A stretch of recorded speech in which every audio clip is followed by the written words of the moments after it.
अस्सलाम वालेकुम। आप देख रहे हैं क्रिप्टो अपडेट्स विद साहिल। इस वीडियो में बात करने जा रहा हूँ बीएलएफ नेटवर्क के ऊपर। आपको आज की वीडियो में ये बताने जा रहा हूँ, काफ़ी मेंबर्स पूछ भी रहे हैं कि हम BLV2 को जब BLD में कन्वर्ट करेंगे या BLV2 को जब कन्वर्ट करेंगे तो हमें डॉलर मिलेंगे या BLD मिलेंगे। अगर BLD मिलेंगे तो कितने BLV2 के बदले में कितने BLD मिलेंगे, ये क्वेश्चन बहुत ज़्यादा पूछे जा रहे हैं। इनका आंसर मैं आपको आज वीडियो में दूंगा।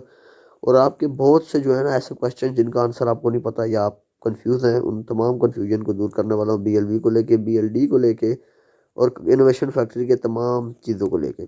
चैनल में फर्स्ट टाइम है, चैनल क्रिप्टो अपडेट्स विद साहिल को सब्सक्राइब कर दें। वीडियो के नीचे डिस्क्रिप्शन में व्हाट्सअप ग्रुप का ज्वाइनिंग लिंक मिलेगा, व्हाट्सअप ग्रुप को ज़रूर ज्वाइन करें। चले वीडियो को शुरू करते हैं। देखें, सबसे पहले कन्वर्ट रेशियो को देखें तो कंपनी जो है BLD को $2.5 पे लिस्ट करने जा रही है। ये चीज़ें मैं आपको कैलकुलेटर पे आसानी से समझाता हूँ और बताता हूँ कि कितने BLV2 के बदले में कितने BLD मिलेंगे। अब यहाँ पर देखें कि कंपनी कर क्या रही है।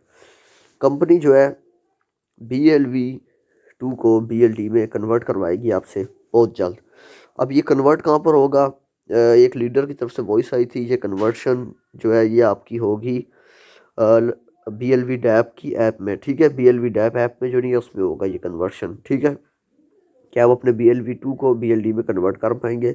अब कितनी लिमिट है, किस हिसाब से का? पहले तो कंपनी के मालिक उमर खान ने 27 नवंबर की मीटिंग में कहा था कि हम लोग जो है 50,000 से कम BLV2 को कन्वर्ट नहीं कर पाएंगे और उसके बाद 10 लाख से ज़्यादा को कन्वर्ट नहीं कर पाएंगे। टोटल ये लिमिट बताई थी। तो काफ़ी मेंबर्स परेशान है और कह रहे हैं हमारे पास 50,000 टोकन नहीं है और हम और इन्वेस्टमेंट करना भी नहीं चाहते, क्योंकि आपको पता है मार्केट में रेट तो कम है पर लोग नहीं करना चाहते, क्योंकि अभी तक तो कुछ नहीं मिला, ना मुझे मिला ना आपको मिला। तो मुझे पूरा यकीन है और लग भी रहा है कि कंपनी ऑप्शन दे देगी कि जिसके पास जितने भी हैं वो कन्वर्ट कर लें। अब पहली बात कि BLV2 को जब आप कन्वर्ट करेंगे आपको मिलेंगे BLD। ठीक है, अब एक मीटिंग में कंपनी ने कहा था, 21 नवंबर की मीटिंग, मुझे आज भी डेट याद है। कंपनी ने कहा था कि आपसे हम एक BLV2 लेंगे, उसके बदले में आपको $0.1 का BLD देंगे। एक BLV2 के बदले में $0.1 का BLD, 10 BLV2 के बदले में 0.1 को अगर मल्टीप्लाई करो $1 का BLD आपको देंगे। 25 BLV2 के बदले में आपको एक BLD पूरा मिल जाएगा। 25 BLV2 के बदले में ये कंपनी का जो है कन्वर्जन रेट है। ठीक है, काफ़ी लोग समझ रहे थे कि हमें एक BLV का एक BLD मिलेगा, यूँ कभी भी नहीं होना था। अब मुझे बताएं, BLV की सप्लाई है 200 बिलियन। ठीक है, 200 बिलियन के करीब इसकी सप्लाई है। अब इतनी सप्लाई के साथ मुझे बताएं ये कहाँ से जो है ना लिस्ट हो सकता है, कहाँ से ये एक BLV2 के बदले में आपको एक BLD मिलेगा? ऑटोमेटिकली BLD की सप्लाई भी 200 बिलियन हो जाती। जब सप्लाई ज़्यादा हो जाती, यूटिलिटी BLD की कख नहीं है, तो कहाँ प्राइस इसकी $2 पे लिस्ट होता है? इतनी लिक्विडिटी कहाँ से डालती? मार्केट कैप यहाँ इतना बड़ा कहाँ से डालता कंपनी? तो कंपनी पहले मार्केट कैप नहीं था इतना, तभी तो कंपनी ने BLV2 को $2 पे लिस्ट नहीं कर पाई। और दूसरी बात, कंपनी की यूटिलिटी नहीं थी। ये नहीं है कि सप्लाई ज़्यादा हो तो बंदा अच्छी रेट पे लिस्ट नहीं करवा सकता, अच्छे रेट पे तो लिस्ट बंदा करवा सकता है अगर लिक्विडिटी हो। अब एक कंपनी के पास लिक्विडिटी नहीं है, समझ ले, उसने अपना कॉइन लिस्ट किया $0.1 पे।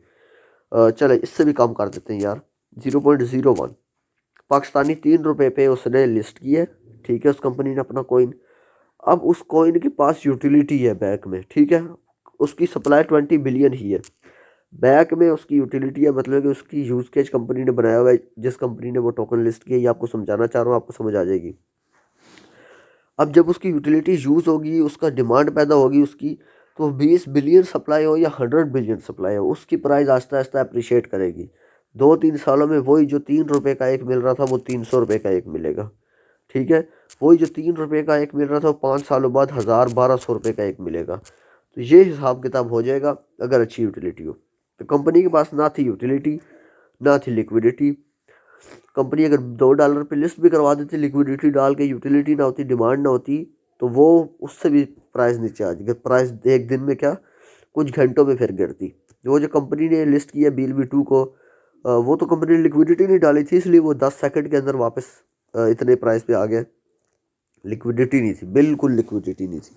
ठीक है, लिक्विडिटी होती, मार्केट कैप होता तो फिर कंपनी इसको कर सकती। ठीक है, अब मैं वही कह रहा हूँ कि कंपनी आपको 25 BLV2 आपसे लेगी और आपको 1 BLD दे देगी। अब एक हिसाब से किसी के पास 50,000 है, ठीक है, उसको आप डिवाइड करें 25 के साथ, ठीक है, तो आपको 2000 BLD मिलते हैं $0.1 के हिसाब से। क्योंकि 21 नवंबर की मीटिंग को उमर खान ने क्या कहा था कि आपसे हम बाय कर लेंगे $0.1 के हिसाब से। ठीक है, अब $0.1 के हिसाब से BLD देंगे आपको, एक BLV2 का $0.1 का BLD कंपनी देगी, BLD देगी, डॉलर नहीं देगी। BLD भी आप सेल कर पाएंगे आसानी से, एक्सचेंजेस पे लिस्ट हो जाएगा, ट्रेड हो रहा होगा। अब अगर कंपनी इस हिसाब से चले तो ठीक है। अब ये जो 2000 आपको मिलेगा BLD, ये डिवाइड हो जाएगा 15 प्रोजेक्ट्स में। हर प्रोजेक्ट में आपको 133 BLD मिल जाएगा। अब 133 BLD आपको इसका मिलेगा 10%, 13.3।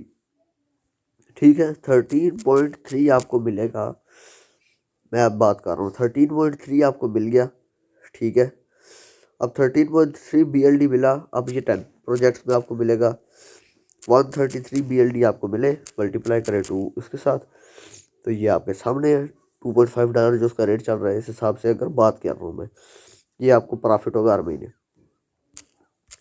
तो ये हिसाब किताब मैंने आपको इसलिए बताया ना, ताकि आपको समझ आए। आप लोग काफ़ी कंफ्यूज थे कि ऐसे कैसे हो सकता है।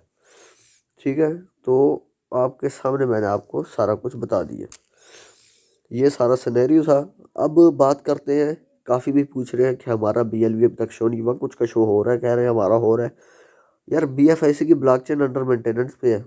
जब किसी भी टोकन की, कॉइन की ब्लॉकचेन अंडर मेंटेनेंस पे हो, तो उसकी क्या होती है, ऑटोमेटिकली जो है ना, उसके ब्लॉकचेन के ऊपर जो भी टोकन बना होता है वो गायब हो जाता है। क्योंकि टोकन ब्लॉकचेन अंडर मेंटेनेंस होती है, तो उसकी सारी वो जो होता है ना, फंक्शन बंद होते हैं। इस वजह से ये सारा कुछ हो रहा होता है। तो आप लोग घबराया ना करें, छोटी छोटी बात पे आप लोग घबराने लग जाते हैं। अब काफ़ी भी पूछ रहे हैं कि BFIC की प्राइस कैसे पंप होगी। देखिए, BFIC की कोई यूटिलिटी नहीं है, BFIC की प्राइस कभी पंप नहीं होने वाली। कोई एक यूटिलिटी भी नहीं है BFIC के काम की। गैस फीस के तौर पे यूज़ होता है कहीं ना कहीं, कभी ना कभी, तो इसका कोई फ़ायदा नहीं है। तो ये मैंने आपको इसलिए बताया था कि आपको समझ आए कि BFIC की प्राइस भी ऊपर इसलिए नहीं जाती। अगर उसकी यूटिलिटी होती तो BFIC की सप्लाई भी कोई इतनी ज़्यादा नहीं थी, 200 मिलियन या इतनी कोई थी, 500 मिलियन इसके करीब ही थी, पता नहीं कितनी थी, सही से याद नहीं है। मतलब इतनी ज़्यादा नहीं थी, यूटिलिटी नहीं थी अच्छी, जिसकी वजह से BFIC की प्राइस दिन ब दिन डाउन होती गई।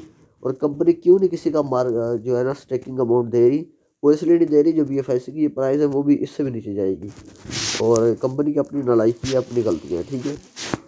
यही था इस वीडियो में। अगर ये वीडियो अच्छी लगी हो, वीडियो को लाइक करें, चैनल को सब्सक्राइब करें। अभी के लिए मुझे दीजिए इजाज़त।